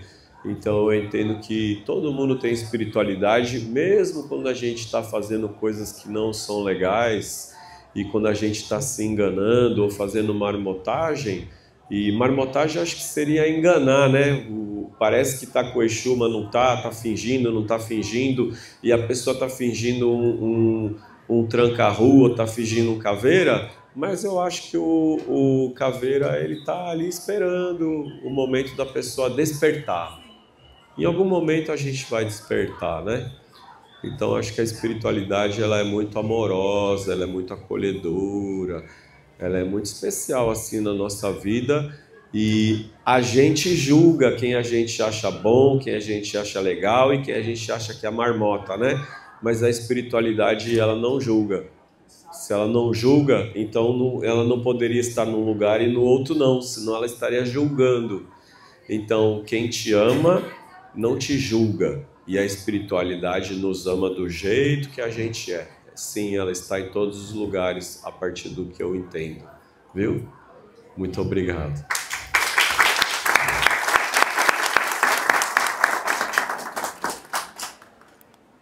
Eu fico igual um bocó aqui, com o rostinho congelado, comigo. Gratidão gigante por essa contribuição. A gente vai partir aqui para as falas de despedida e de encerramento dessa mesa, mas certamente nos veremos muitas e muitas outras vezes, seja na Flip ou não. No ano que vem a gente precisa de 3, 4 horas. Né? Inclusive já estou convidando a Claudinha e o Comino, porque ano que vem a gente vai abrir a Flip com mais gira na rua. A gente vai tocar para Exu e Pombogira, para Malandro, fica aqui o meu compromisso. E Comino e Claudinha estão convidados. Tem que trazer um terreiro, né? Sim, aqui inclusive já tem. O terreiro já está aqui. Eu estou vendo que está sendo gravado, estou olhando aqui pensando, nossa, mas é sobre isso sim. Vamos dar uma gira coletiva com 3 dirigentes comandando uma sessão trazendo Exu, Pombogira e Malandro. Fica no registro. Mas antes de passar aqui o microfone para minha irmã e para a mãe Claudinha, mãe Cláudia Alexandre, fazer as considerações finais, nosso pai Alexandre Comino também. Queria falar que dessas contribuições, dessa troca, eu tenho realizado alguns sonhos nos últimos dias e certamente essa mesa é um desses sonhos. Quando eu escrevo o livro Umbanda de Luanda, Pedra do Sal, além de muito provocado pela escrita da Claudinha e do Alexandre, ela veio justamente para poder entrar nessas disputas de narrativas, né? A Umbanda ela não nasce em 1908, a Umbanda ela vem de muitas tradições multifacetadas e violentadas ao longo de 5 séculos de escravidão. Esse povo banto que traz esses saberes e que traz a Umbanda também traz uma língua que nós falamos hoje, que é o português, né? Traz uma culinária, traz uma estética, traz uma arquitetura, inclusive Paraty é prova disso, que é manifestação e herança desses nossos ancestrais bantos. Então, queria aqui registrar minha gratidão da presença da Claudinha e do Alexandre e dizer que o livro que eu escrevo, Umbanda de Luanda, Pedra do Sal, tem muitas mãos de vocês e é sobre disputas de narrativas. Foi através da coragem dos livros, das publicações de vocês, que eu criei coragem para também entrar nessa disputa de narrativas, também entrar nessa disputa sobre as origens da Umbanda, sobre o que é a Umbanda e principalmente para onde a Umbanda vai. Né? O futuro da Umbanda está em disputas e nós somos agentes preponderantes, determinantes, para que ela continue a serviço do nosso povo, das nossas tradições e a manifestação dos nossos saberes. Gratidão a cada um de vocês por essa mesa, gratidão a vocês pelo prestígio na Casa Calundu e, mais uma vez, gratidão imensa à presença de mãe Cláudia Alexandre e pai Alexandre Comino. Um paô para os nossos irmãos. Vou passar aqui a bola para o Alexandre, fazer as falas de considerações finais e aí, na sequência, eu passo a bola para nossa mãe Cláudia. A irmã está pedindo a palavra. Desculpa. Não, fica à vontade. Um breve comentário. Quando você fala da ideia de trazer, aliás, eu quero registrar aqui em Belo Horizonte, faz algum tempo, mais de 10 anos, nós temos dois festejos que foram reconhecidos como patrimônio. Aqui. Obrigado. 2 festejos que foram reconhecidos como patrimônio imaterial, porque essa discussão é mais complexa. A festa de Iemanjá e a Noite da Libertação, os 2 coordenados pelo pai Ricardo Moura, de uma casa de Umbanda, Pai Jacob do Oriente. E nesses 2 festejos, você tem no mínimo 20 terreiros na rua, né? Que abre ali com todo aquele ritual, e aí você tem a noite toda, quase toda, com no mínimo 20 terreiros a céu aberto, e uma celebração linda. E vai ser lindo quebrar Paraty com esse ritual, se vocês conseguirem. Axé. Obrigado. Já está sacramentado, só queria dizer que Cláudia Alexandre arrumei um pepino para a gente resolver no que vem. Alexandre. Pai Jacó, que maravilha, né, irmã? Pai Jacó. Eu eu gostaria de lhe presentear pela sua participação aqui, viu, minha irmã, com o livro História da Umbanda. Tem um exemplar aqui. Claro. Sim, já fica no registro. E a irmã também, que falou que não entende, que incorpora, mas não entende como é que pode escrever sobre isso. Então, o livro Incorporação Não é Possessão, eu gostaria de lhe dar de presente.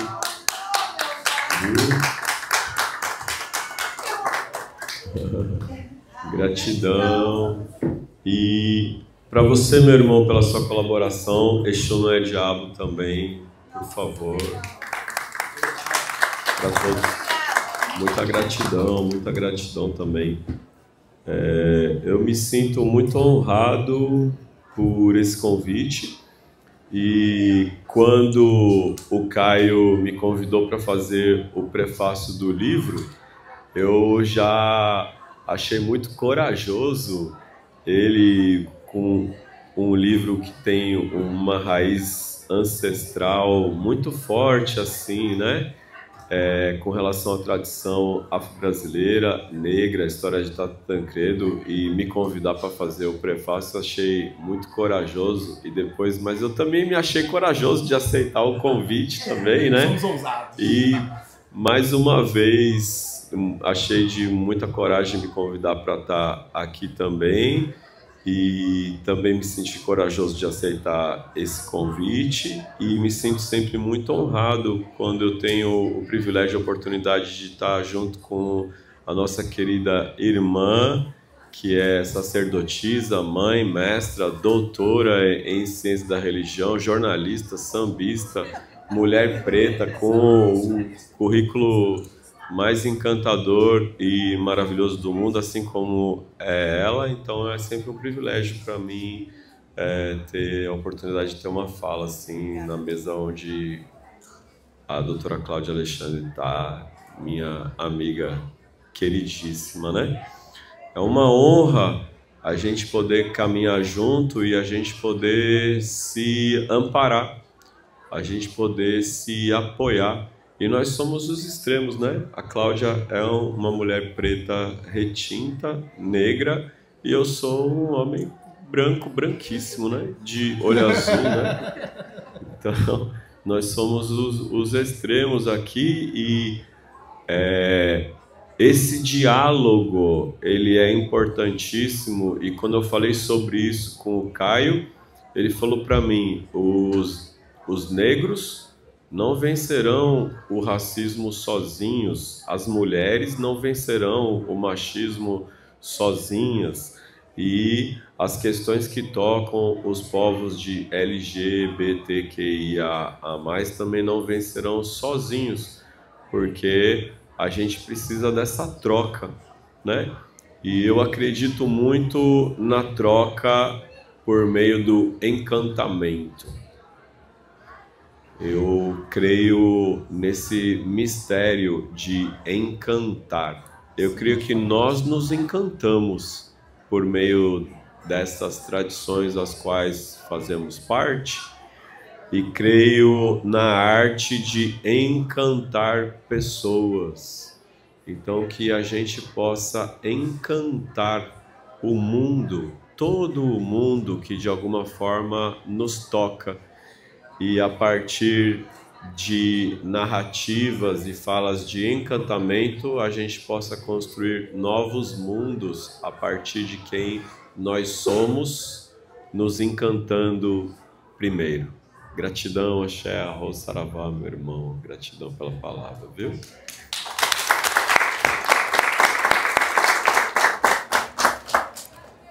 Gratidão comigo, passando aqui a palavra para nossa irmã, mãe Cláudia Alexandre. Axé comigo, meu irmão, meu amigo. Eu acho que eu tenho que agradecer, né? Falei demais, mas eu saio daqui com o coração cheio de afeto. Eu já falei hoje na Poéticas Negras, encontrei com Conceição Evaristo, pude abraçá-la, agradecer, porque mulheres negras têm se sustentado nessas escrevivências que ela traz para a gente já fazia escrevivência, e aí ela vem, né, já uma anciã, uma griot para dizer, olha, precisamos fazer escrevivências. Não à toa eu falei da minha história aqui, porque essa é a ordem no movimento de mulheres negras. Esse ano haverá, depois de 10 anos, uma marcha de mulheres, e a intenção é que 1 milhão de mulheres negras marchem em Brasília, agora no dia 25 de novembro, por reparação e bem viver. E isso é muito importante, essa é a pauta, que a gente saia do pior extrato da pirâmide social. Hoje, mulheres negras ainda são ditas na base da pirâmide social. Quando a gente fala dos nossos títulos, né, irmã? A gente fala de um lugar em que nós estamos lá embaixo. A Angela Davis diz que cada vez que uma mulher preta se movimenta, a sociedade se movimenta. Ela se movimenta porque a gente está lá embaixo. E a sociedade deve muito a essas mulheres que foram amas, que foram as que foram estupradas no período da escravização e continuam sendo. E é preciso olhar para mulheres negras. É preciso ler mulheres negras. E eu não estou falando pela Cláudia, estou falando pela caminhada. Como é difícil a gente chegar e olhar, olha, tem só uma mulher negra. A gente vai para a universidade, tem só uma mulher negra e as pessoas continuam negando o racismo. Eu acho que eu não podia encerrar de outra forma a não dizer para vocês, não neguem o racismo. Ele é uma realidade, ele adoece, ele nos perturba todos os dias, e quanto mais a gente puder dizer, olha, despertem para a igualdade. Enquanto tiver cotas, a gente precisa melhorar. Enquanto tiver morte, a maioria for de pessoas, homens e mulheres negras, a gente precisa melhorar e a gente precisa se sensibilizar. Às vezes as pessoas falam, só ficou falando disso. Não, a gente precisa falar isso porque é real. Só sabe quem sente. E em falar em sentir, meu terreiro é de Paraty, né? Meus assentamentos, tanto da Umbanda quanto do Candomblé, estão aqui em Paraty. Eu me sinto parte de Paraty há 20 anos. Estar aqui na Flip, que é um dos principais eventos que essa cidade promove, também é muito importante para mim. Eu sempre gosto de encerrar falando sobre Rampatebá, que é um grande griot malinês, que nos ensina que nós temos várias pessoas dentro de nós. Ele diz que são muitas pessoas dentro das pessoas, que nenhuma pessoa é única, seja ela qual for a cor dela. Aqui hoje, quem é branco fica um pouco mais preto porque me ouviu. Quem é preto fica um pouco mais branco porque ouviu Alexandre Comino. Mas a gente só vai ter a grandeza dessa visão se a gente, por exemplo, beber um pouco mais das fontes do terreiro. O terreiro não tem desigualdade. O terreiro é irmandade, é fé. E é uma fé que vem de África. É uma fé que é negada, mas ela está ali à disposição para que a gente possa aprender todo dia uma outra solução. Enquanto os evangélicos nos demonizam, nós vamos para o terreiro para reverenciar quem já se foi. A morte para nós ela é importante porque a gente não acredita que ela seja o fim. Por isso que ela é celebrada, por isso que ela é festejada. E é por isso que para nós não há problema que existam pessoas brancas dentro das comunidades que são afro-brasileiras, porque essa é a proposta de se viver em comunidade. Só que a sociedade não entende o que o terreiro ensina para a sociedade. Então, eu acho que a gente tem que entender que nós estamos compartilhando o tempo inteiro. É impossível vocês não saírem com um pouco de mim depois de terem me ouvido. E não é pretensão. É porque é assim a dinâmica ancestral, é assim a dinâmica negra. E é impossível que vocês, compartilhando aqui, não saiam um pouco uns dos outros. Apenas conversar, perguntar o nome, e você vai sair com aquela energia. A pergunta que ela fez hoje contemplou várias pessoas, a resposta também, né? Então eu fico com essa palavra de Rampatebá, né? Saímos um pouco, cada um aqui, e somos cada vez mais muitas pessoas dentro de nós que parecemos uma pessoa só. Axé, que Oxum ilumine, abençoe, que Mãe Nanã me dê cada vez mais os presentes, né? E a oportunidade de saborear os presentes. Eu falei agora há pouquinho, contando para eles que a minha filha biológica, Rubiá, está recolhida, porque nós temos uma ancestralidade. Nosso terreiro é de Umbanda, terreiro de Tupinambá, fica aqui no bairro do Taquari. Mas nós temos uma ancestralidade que é o meu pai, que era de Obaluaê, que comemora no dia 16 de agosto. Eu nasci numa segunda-feira de Exu, no dia 16 de agosto, que é a comemoração do orixá da nossa família. E a minha filha quis, né, a espiritualidade, que ela fosse consagrada a Nanã, que é pai de Obaluaê. Então tem uma dinâmica aí que só a gente lendo muito e conversando muito para poder entender. E a mãe pequena de Rubiá está aqui, que é a mãe Jô Brandão, que vem do Maranhão, de uma tradição que tem os encantados, que tem tambor de mina, que tem terecô, que tem... Ela também precisa sentar numa mesa para a gente entender a dinâmica das religiões de matriz africanas, mas também é uma mulher de Nanã que vem aí amadrinhar minha filha. Então, hoje eu